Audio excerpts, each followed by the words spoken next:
يذكر أو أراد شكورا وأشهد أن محمدا عبده ورسوله بعثه الله بشيرا ونذيرا وداعيا إلى الله بإذنه وسراجا منيرا أما بعد. Kita bersyukur kehadirat Allah, Zat yang maha segala-galanya, sehingga segala-galanya kita peruntukkan kehadirat Allah Subhanahu wa Ta'ala untuk mendapatkan balasan kebaikan di dunia, juga balasan kebaikan di akhirat. Salawat dan salam kita sampaikan kepada Nabi kita, baginda Nabi Muhammad sallallahu alaihi wasallam, yang selalu kita ingat tuntunannya juga sunnah-sunnahnya, karena beliaulah yang Allah utus untuk menjadi teladan yang paripurna, teladan yang utama, uswatun hasanah. Mudah-mudahan kita mampu untuk mengamalkan semua tuntunan Nabi, sehingga kita semakin layak untuk mendapatkan syafaatnya di yaumil akhir. Amin ya rabbal alamin. Ngaji kitab kita dari kitab At-Tibyan fi Adabi Hamalatil Quran. Kategori kitab ini adalah kitab yang utama dibanding kitab-kitab yang lain.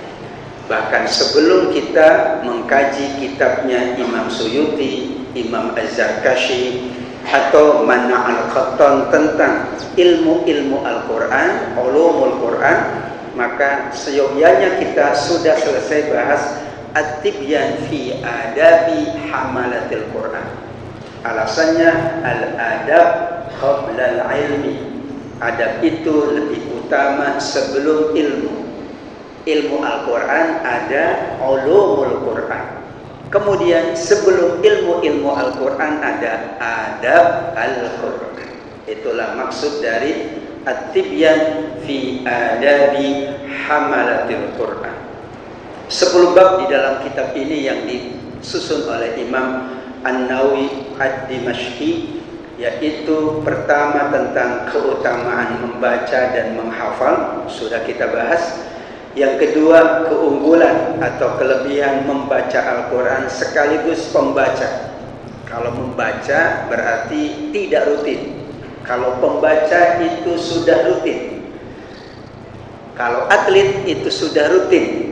Tapi kalau berolahraga, kadang berolahraga, kadang tidak.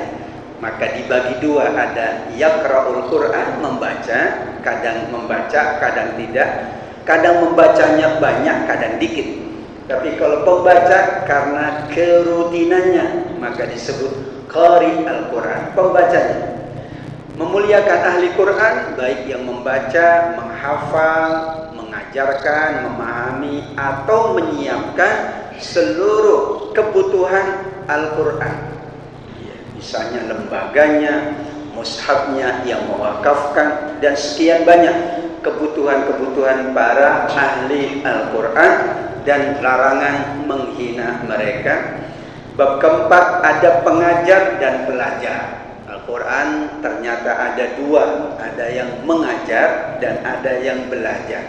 Diharapkan yang belajar nanti jadi pengajar, tetapi pengajar Al-Quran tetap belajar juga, karena ilmu Al-Quran tidak pernah habis. Dibahas, dikupas dalam berbagai perspektif ilmu, tidak akan pernah habis. Lau kana al-bahru midadan li kalimati rabbi lanafidal bahru qabla an tanfada kalimatu rabbi. Kalau seandainya kita menulis ilmunya Allah yang tertuang di dalam Al-Quran dengan berbagai jenis alat tulis, kemudian samudra seluruhnya menjadi tintanya, yang akan kering duluan adalah samudra atau laut. Sedangkan ilmunya Allah kekal, tidak akan pernah habis dibahas dan dikupas. Kemudian para penghafal ada adabnya, karena mereka dikhususkan oleh Allah. Kita yakin tidak semua diberikan kemudahan dan kemampuan menghafal seluruh Quran maksudnya. Kalau sebagian atau beberapa surat, insya Allah semuanya dimudahkan. Tapi untuk menghafal seluruhnya memang ada khasais, yaitu keistimewaan yang diberikan. Maka para penghafal itu adalah istimewa di sisi Allah, pahalanya juga khusus. Maksudnya penghafal seluruh Al-Quran yang 30 juz, ya. Tidak kurang, tidak lebih. Alhamdulillah. Yang keenam yang akan kita bahas adalah adab bagaimana kita membaca Al-Quran. Bab ke-6 dikatakan oleh Imam An-Nawawi, hadzal bab huwa maqsudul kitab. Bab ke-6 dikatakan bab inti, yaitu tujuan utama beliau menyusun dan menulis kitab ini. Maka di bab ini banyak hal yang mesti dibahas dengan lebih teliti, mendetail untuk memperoleh kejelasan yang sempurna. Maka kata beliau, dengan segala usaha saya coba menjelaskan beberapa hal dari tujuannya, yaitu menghindari pembahasan yang panjang lebar. Maka beliau ringkaskan dalam kitab At-Tibyan fi Adabi Hamalatul Quran. Ini bukunya ringkasan. Ringkasan aja 10 bab, 10 pembahasan. Gimana kalau aslinya? Dalam berbagai buku yang dikarya oleh para ulama, selalu mereka menyebut ini ringkasan. Kita mengenal tafsir At-Tabari, itu ringkasan. Ringkasannya aja 30 jilid. Satu jilid tidak kurang dari 200 atau 300 halaman. Padahal kata beliau awalnya, kata Imam At-Tabari, kitab tafsirnya Jamul Bayan fi Ta'wil Al-Quran, dulunya aku akan menulis 300 jilid. Lantas murid-muridku mengatakan, kapan kami selesai menyimaknya, wahai guru? Akhirnya kata beliau, sudah aku ringkaskan jadi 30 jilid. 30 jilid juga bagi kita bukan ringkas. Karenanya setelah itu ada yang meringkas lagi. Setelah diringkas ada yang meringkas lagi. Tafsir Ibnu Katsir itu pertama beliau lengkap 4 jilid, kemudian diringkas lagi, sekarang diringkas lagi, namanya Mukhtasar. Jadi ilmu kita ilmu ringkasan. Itu aja sudah berat. Bagaimana dengan asli dari kitab yang ada? Pertama beliau awali bagi semua yang membaca Al-Quran tanpa terkecuali, yang utama adabnya adalah ikhlas karena Allah. Fa awwalu dzalika yajibu 'ala al-qari al-ikhlas. Yang pertama bagi yang membaca, tidak disebutkan oleh beliau apakah membaca itu 1 ayat, setengah ayat, 1 juz atau 1 surat, tidak ada perbedaan. Mau cuma 1 ayat, al-ikhlas. Apalagi kalau sekian ayat, sekian surat, sekian juz. Alasannya di dalam kitabnya dikemukakan, ikhlas itu tidak ada kaitannya dengan kuantitas, tapi kualitas. Kita membaca sedikit ikhlas lebih baik daripada membaca banyak tidak ikhlas. Cuman ini jangan dijadikan alasan. Lebih baik dikit ikhlas daripada banyak enggak ikhlas. Artinya dikit terus, enggak pernah banyak. Padahal ikhlas memang babnya kualitas, tapi semakin banyak semakin kualitasnya banyak juga. Atau dikatakan oleh beliau, ini cara beliau untuk memotivasi, karena kalau tiba-tiba banyak berat, sehingga secara gradual ya sudah sedikit demi sedikit, yang penting ikhlas.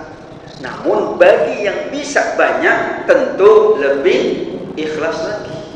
Atau dikatakan oleh para ulama, ikhlas itu ujian. Jadi kalau orang berinfak 5.000, ujian keikhlasnya 5 lah. Berbanding dengan yang berinfak 50 juta, itu ujian ikhlasnya 50 juta. Membaca 1 ayat, ujian ikhlasnya 1 ayat, kecil 1 ayat, mungkin hanya 1 menit. Dibanding dengan membaca 1 juz, mungkin harus perlu waktu 1 jam, maka ujian keikhlasannya lebih berat lagi. Memang begitu tataran keikhlasan itu secara kualitas demikian, tapi babnya adalah bab al-imtihan, ujian. Kita tugas sedikit. Ikhlasnya, ujian ikhlasnya dikit. Tugas banyak, ujian ikhlasnya banyak.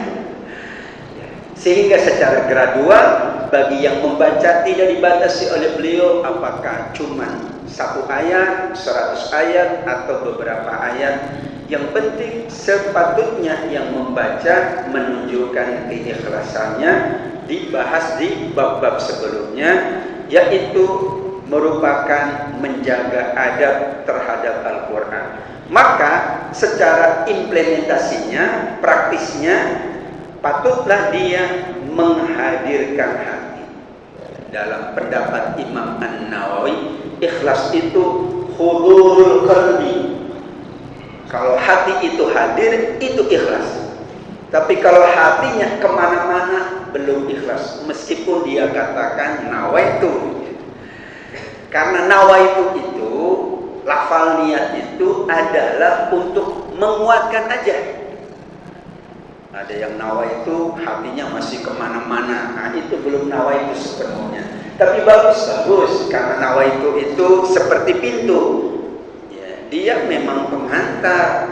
Tanpa nawaitu sulit untuk hati itu hadir, hudurul qalbi. Dengan nawaitu hudurul qalbi lebih jelas. Sehingga dalam berbagai ibadah, inti dari ikhlas itu hudurul qalbi, meskipun tidak diucapkan, dilafalkan, kecuali niat haji dan umroh harus dilafalkan. Tidak cukup hudurul qalbi, kehadiran hati. Kita saja ngaji, kalau ikhlas hatinya hadir, kalau kurang ikhlas hatinya kemana-mana. Wah, habis ini saya kemana ya? Saya pun mengalami begitu ya. Kalau ngajar sebagai dosen kadang hatinya ada, kadang kemana-mana hatinya ya. Nah, itulah konsep beliau. Ikhlas itu hudurul qalbi. Kalau hatinya hadir, yaitu tidak dibawa kemana-mana, itu adalah disebut sebagai al-ikhlas. Kenapa hudurul qalbi harus? Karena dia sedang bermunajat kepada Allah. Al-Quran isinya adalah zikrullah. Tidak ada satu ayat pun dari Al-Quran yang tidak isinya zikrullah. Dari mulai bismillah, alhamdulillah, hudurul qalbi, dan itu zikrullah semuanya. Meskipun kalau kita bahas kitab Al-Ihya, Imam Al-Ghazali, beliau punya perspektif yang berbeda. Memang bab ikhlas ini sulit untuk ditetapkan dan diputuskan atau disimpulkan oleh para ulama. Sulit. Menurut Imam A beda, Imam B, karena sulit. Sesuatu yang memang tidak bisa kita tetapkan. Ikhlas itu harus begini, sulit. Yang penting hudurul qalbi. Kalau Imam Al-Ghazali rahimahullah, beliau katakan lebih baik ingat Allah meskipun belum tenang, belum ikhlas, daripada tidak mengingat Allah sama sekali atau belum khusyuk. Ya, kadang setelah sholat kita membaca astaghfirullah dengan hudurul qalbi, kadang tidak, tapi lebih baik daripada tidak membaca astaghfirullah, tidak membaca subhanallah. Itu perspektif saja. Karena membaca Al-Quran seperti orang yang melihat Allah langsung. Jika dia tidak mampu, dan pasti tidak mampu, maka yakinlah Allah yang melihatnya. Sama dengan pemahaman ihsan menurut hadis Imam Al-Bukhari, anta'budallah ka'annaka tarahu fa in lam takun tarahu fa innahu yaraka. Engkau beribadah kepada Allah seolah-olah engkau melihat Allah. Kalau tidak bisa, maka yakin Allah yang melihatmu. Begitulah hadisnya Rasulullah. Dibawalah hadis itu pada konsep ikhlas, sehingga ikhlas dan ihsan itu hampir sama. Bedanya kalau ihsan, perbuatan baiknya banyak. Kalau ihsan, kalau ikhlas itu belum tentu perbuatan baiknya banyak. Sholat ikhlas, sholat aja udah ikhlas. Tapi sholat, puasa, infak, ngaji, berbuat baik, berbakti, dengan tetangga, dengan sesama, itu berarti dia ihsan. Nah, gitu ya. Kalau ikhlas memadai untuk satu jenis amal.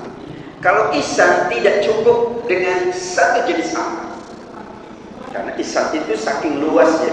Nah, konsepnya kemudian hadisnya menyembah Allah seolah-olah engkau melihatnya, dan jika engkau tidak bisa dan pasti nggak bisa, maka yakinlah Allah yang melihat. Berarti itu dimasukkan dalam seluruh jenis ibadah. Dikatakan seorang yang ikhlas belum tentu ihsan sebetulnya. Tapi kalau orang yang ihsan pasti ikhlas. Karena ihsan tanpa ikhlas nggak diterima. Beramal tanpa ikhlas nggak diterima. Tapi satu amal memadai dengan ikhlas. Tapi kalau sudah banyak amalnya, barulah masuk kategori al-ihsan. Yang kedua, menggunakan siwak. Kita pernah bahas dalam pengantar kitab ini bahwa adab itu adalah beyond dari kewajiban, beyond dari yang sunnah-sunnah. Dia bukan di atas dia. Dia pelengkap dari yang wajib dan yang sunnah. Kita wajib membaca Quran sesuai dengan ilmu tajwid, itu wajib. Sunnahnya diperbagus bacaannya, yaitu dengan tahsin, dengan tartil, itu sunnah. Nah, adabnya itu setelah memenuhi wajib, memenuhi yang sunnah, baru adab. Nah, contohnya gimana ya? Kita wajib berbakti kepada orang tua, wajib. Kemudian cara berbakti itu diserahkan kepada kita, kecuali tuntunannya dari Nabi jelas. Kalau tidak ya, misalnya bersalaman dengan orang tua, tidak ada kemudian tuntunan yang harus cium tangan. Maka cium tangan itu termasuk adab. Tapi berbakti wajib, tidak berkata-kata kasar. Nah, itu berbakti. Wala fala taqul lahuma uffin. Berbuat baik, tidak menolak kalau diajak kebaikan, tidak boleh mengata-ngatakan yang buruk. Nah, itu wajib. Nah, tata caranya adab. Kalau saya contohkan itu, jemaah kita itu, jemaah haji umroh itu adabnya luar biasa, diakui oleh masyarakat dunia. Mereka lewat 100 orang, semuanya nunduk. Nah, itu namanya adab. Kalau orang lain enggak nunduk, lewat aja kan? Karena tidak ada kewajiban lewat itu harus nunduk. Kalau kita lewat, nah, jadi seperti bagus ya, teratur rapi. Memang jemaah kita paling diakui gitu ya. Indonesia, Malaysia itu lewat orang itu pasti kita begini. Cuman karena nggak bisa bahasa Arab, ya udah nggak pakai ngomong. Kalau di sini kan nyuwun sewu gitu. Di sana lewat aja orang. Yang dilarang kan lewat orang yang lagi sholat, kecuali darurat, dia harus berwudu. Nggak mungkin dia nunggu. Sudah mau buang hajat kan nggak mungkin nunggu. Ya sudah, itu namanya darurat. Tapi tidak darurat, dia nunggu kan begitu ya. Nah, ini contoh. Nah, menggunakan siwak itu tidak wajib, ya. Tapi ini adalah penguat dari adab kita kepada Al-Quran. Jika hendak baca Quran, hendaklah membersihkan mulut dengan siwak atau lainnya. Berat. Kan hadis Rasulnya, laula an asyqa ala ummati la'amartuhum bisiwak inda kulli shalah.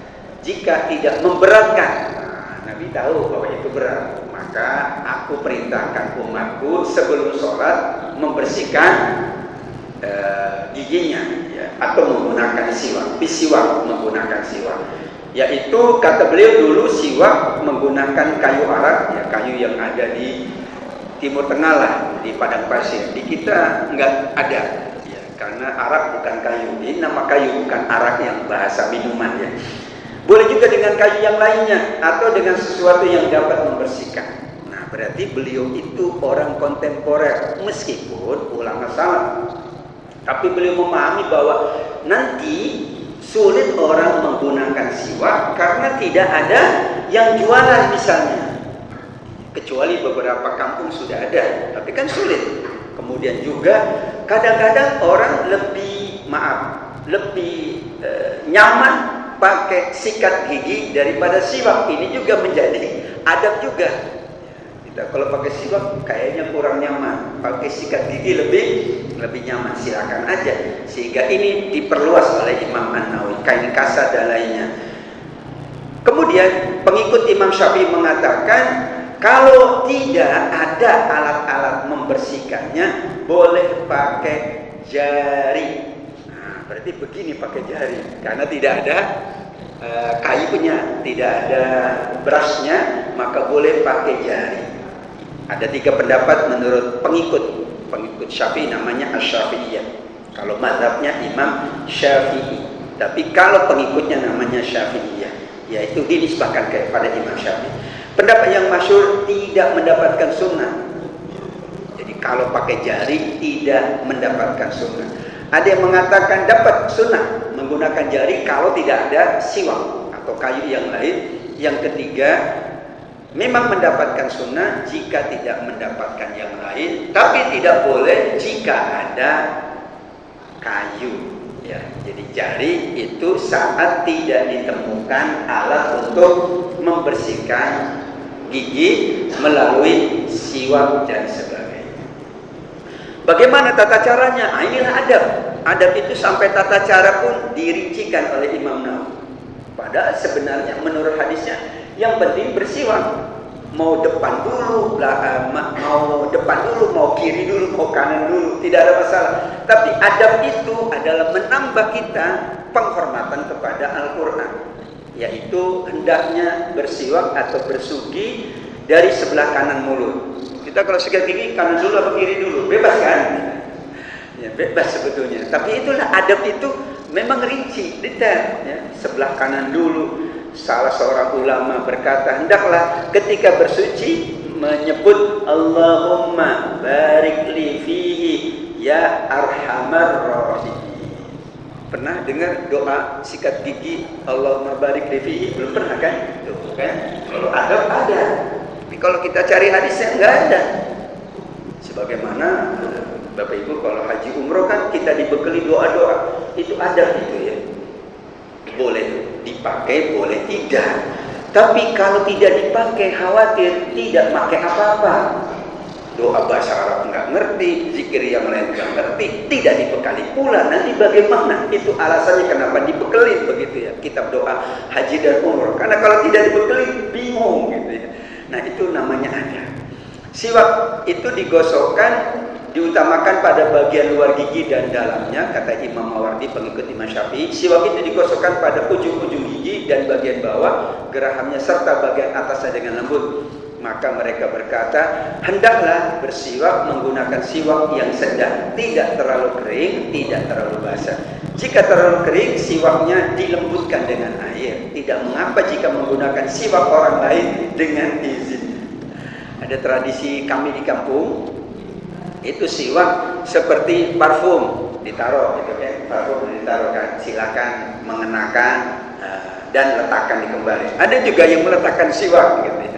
Ya kalau yang nggak biasa, wah ini punya orang lain dipakai orang lain kan nggak nyaman ya.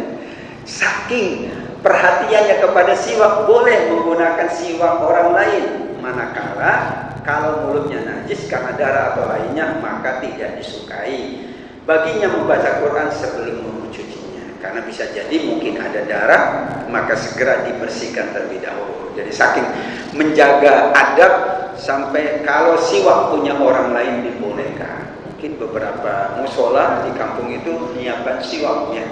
Ya udah, karena itu siwak untuk semua jemaah dipersilakan. Tapi sebelum dipakai biasanya dicuci dulu, dicuci baru dipakai, dicuci lagi, diletakkan di tempat yang sudah ditentukan oleh pengurus musola atau masjid. Kalau di sini disiapkan kayaknya pada, waduh, ntar dulu deh Ustaz, nanti gimana kami ini. Yang ketiga, menjaga kesucian. Diutamakan bagi orang yang membaca Al-Quran dalam keadaan suci. Ungkapan adab itu selalu afdal, diutamakan. Yufaddalu, diutamakan. Berarti bukan yusannu, disunahkan, diutamakan. Kelasnya kelas diutamakan. Ya. Kalau wajib itu sudah tidak ada kata kecuali kita ikut, ya wajib berwudu, nggak bisa diutamakan berwudu. Sholat wajib berwudu, nggak bisa tayamum. Tapi kalau diutamakan, wudunya diutamakan di rumah. Memang itu yang dianjurkan oleh Nabi. Diutamakan di ruang, Bapak Ibu, berarti di ruang tugasnya dulu. Itu paling utama. Baru ke masjid, kalau batal baru di masjid. Bahkan ada beberapa masjid itu bagus desainnya, tidak disiapkan tempat wudu untuk pegawai lokal, ya, kecuali untuk tamu yang datang. Karena kalau disiapkan, khawatir yang mereka tidak mendapatkan sunnah dari Rasul, yaitu berwudu lebih utama di rumahnya. Kita ke mushola itu dari rumah yang lebih bagus, karena menjaga kesucian dalam perjalanan kita menuju masjid. Baru kalau batal kita berwudu kembali, ya, sebagaimana kita ke Kuba kan dianjurkan man tawaddo'a fi baitihi, begitu hadisnya. Siapa yang berwudu dari rumahnya, nggak ada rumah hotelnya, nggak ada hotel tempat kerja. Kita usahakan begitu. Kalau itu sebuah adab, diutamakan, tidak harus tapi diutamakan. Jika membaca Quran dalam keadaan hadas, hukumnya harus berdasar ijma al-muslimin, yaitu harus dalam arti semua sepakat, ya, tidak boleh dalam keadaan berhadas. Imamul Haramain Al-Juwaini tidaklah boleh dikatakan dia melakukan sesuatu yang makruh, tetapi meninggal yang lebih utama. Jika tidak menemukan air, dia bertayamum. Wanita yang mustahadah dalam waktu yang dianggap suci mempunyai hukum yang sama dengan hukum orang yang berhadas. Hadas itu adalah tidak berwudu dalam tanda kutip, karena nggak mungkin, ya, orang berhadas itu berwudu langsung. Ada yang bisa langsung berwudu, ada yang tidak berwudu. Ya, hadas itu dipahaminya kalau tentang membaca Quran adalah berwudu atau tidak berwudu. Karena berhadas misalnya buang angin itu berhadas memang.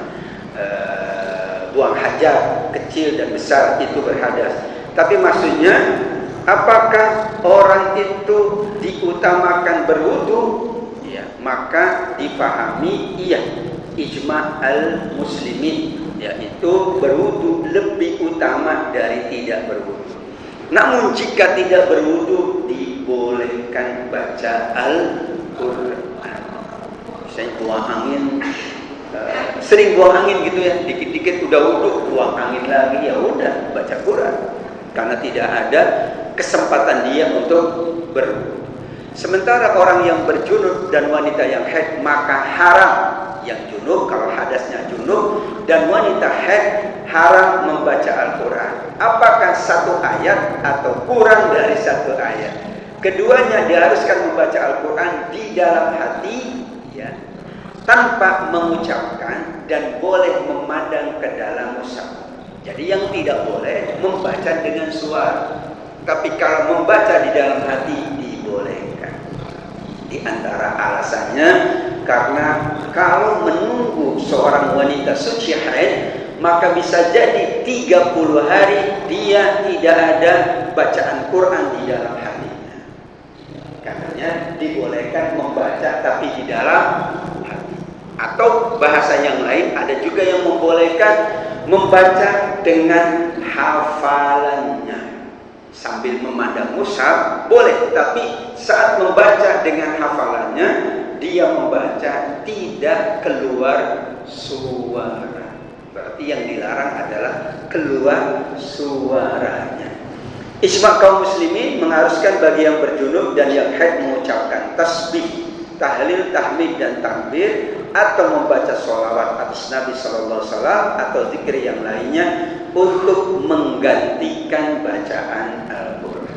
Jika sulit, ya, karena dia tidak hafal, dia harus membaca dengan suara, sulit membaca di dalam hati, ya, berarti dia harus membaca tasbih pengganti dari baca Quran. Dasar, ya, kalau, ya, ada orang yang nggak bisa baca kecuali dengan suara.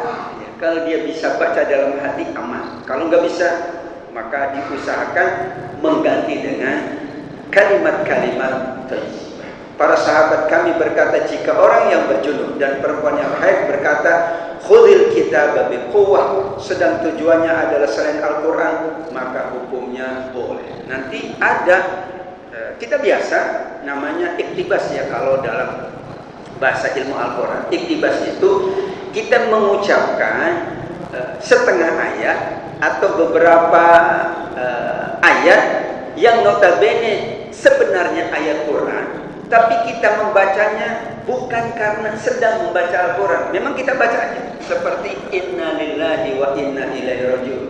Itu kan ayat Quran, tapi kita membacanya bukan sedang baca Quran. Ada info telah meninggal dunia fulan bin fulan, inna lillahi wa inna ilaihi raji'un. Tidak harus berwudu dulu. Tapi kalau inna lillahi wa inna ilaihi raji'un, kita baca surat Al-Baqarah 156, maka kita diharuskan berwudu. Sama juga alhamdulillahirabbil alamin kan tidak selalu dalam keadaan berwudu, tapi dibagi dua oleh beliau. Kalau sedang baca Quran berwudu, kalau sedang tidak baca Quran boleh tidak berwudu. Sebagaimana subhanalladzi sakhkhara lana hadza wa ma kunna lahu muqrinin. Itu kan ayat Quran, Az-Zukhruf ayat 13. Atau juga Rabbana atina fid dunya hasanah, kan ayat Quran, yaitu Al-Baqarah 202 ya, bukan 102, 202. Iya. Sehingga dengan demikian saat kita melantunkan, kira-kira melantunkan ya, huruf-huruf Al-Quran, kalau kita tidak sedang baca Quran dibolehkan tidak berwudu, tapi kalau kita sedang baca Quran maka disunahkan dalam keadaan berwudu. Ya. Apa ya kalau bahas sekarang, ada orang baca mengucapkan kalimat Quran, tapi dia tidak sedang baca. Sedang begini kan subhanallah. Pada subhanallah ada di Quran misalnya, subhanalladzi misalnya. Tidak ada masalah ya. Itulah kategori bagaimana sampai seseorang diminta untuk menjaga adabnya. Namun ada pengecualian, yaitu bagi yang haid, bagi yang junub, dia dibolehkan membaca kalau di dalam hati atau membaca dengan hafalannya, dan diusahakan memperbanyak zikir yang lain sebagai pengganti Al-Quran. Demikian juga boleh dia baca ayat-ayat Al-Quran, tapi bukan dalam rangka membaca ayat Al-Quran, tapi doa-doa dalam keadaan tertentu. Doa perjalanan, subhanalladzi sakhkhara lana hadza, doa yang umum sapu jagat, Rabbana atina fid dunya, atau doa saat mendengar musibah terjadi pada seseorang, inna lillahi wa inna ilaihi raji'un. Meskipun itu adalah bagian dari ayat Al-Quran, karena tujuannya bukan sedang baca. Membedakannya gimana? Ya sudah, kalau sedang tidak baca, baca itu saja. Tapi kalau sedang baca Quran kan nggak boleh baca itu saja, karena itu bukan kesempurnaan satu ayat. Kecuali Rabbana atina fid dunya hasanah wa fil akhirati hasanah wa qina adzabannar. Itulah beberapa catatan dari kitab Al-Imam An-Nawawi Ad-Dimashqi Asy-Syafi'i rahimahullah yang kita baca dari kitab At-Tibyan fi Adabi Hamalatul Quran. Berarti ini step pertama kita sebelum nanti pengurus lebih tahu ya, membahasnya kitab Ulumul Quran, ilmu-ilmunya. Termasuk tadi itu ilmu Quran. Kemudian ada Nasih Mansukh, Makkiyah Madaniyah, ada juga Mantuk Mafhum, macam-macam. Ada 14 jenis ilmu Al-Quran. Sebelumnya dipandu dengan adab dalam memahami, membaca, dan juga menghafal ayat-ayat Al-Quran Al-Karim. Mudah-mudahan Allah berkenan menjadikan seluruh yang kita dapatkan dari ilmu ini sebagai ilmu nafi'ah, amal yang kita lakukan sebagai amalan solihah, dosa yang kita lakukan, dosa yang diampuni oleh Allah, dan urusan yang sedang kita jalankan juga urusan yang maisura, dimudahkan oleh Allah, serta Al-Quran yang kita baca, yang kita renungkan, yang kita bahas, insya Allah akan menjadi syafaat kita semuanya dalam kehidupan kita di yaumil akhir. Amin ya rabbal alamin. Demikian yang dapat kita bahas karena sudah pukul 13.00 lebih. Mohon maaf dan terima kasih. Kita lanjutkan pada sesi majlis berikutnya insyaallah. Subhanakallahumma wa bihamdika asyhadu an la ilaha illa anta astaghfiruka wa atubu ilaik. Wal 'afwu minkum.